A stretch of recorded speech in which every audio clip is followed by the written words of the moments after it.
যেই দিন সূর্যকে টাইনা মাথার উপরে আনা হবে 1.5 কিলোমিটার দূরে, আজকে 9,30,00,000 মাইল দূরে, ওই দিন আনা হবে 1.5 কিলোমিটার মাথার উপরে। ভাবেন তাপমাত্রা কিরকম হবে ওই দিন।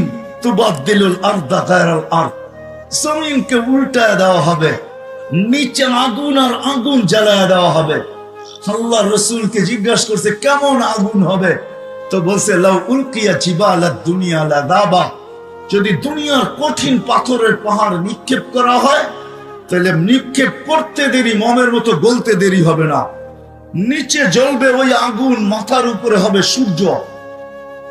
লা ইয়াজাল কাদাম, পাও হেলাইতে দিবে না, শরীরে কোনো কাপড় থাকবে না। হফাতান ওরাতান, শরীরে কোনো কাপড় থাকবে না, পায়ে কোনো জুতা থাকবে না। হফাতান, পায়ে কোনো জুতা নাই, ফেলতে দিবে না, দাঁড়া করে রাখবে কয় ঘন্টা। কোরআন বলে 50,000 সানা মিম্মা তাউদ্দুন, হইতে পারে তোমাকে 50,000 বছর দাঁড় করায় রাখবে।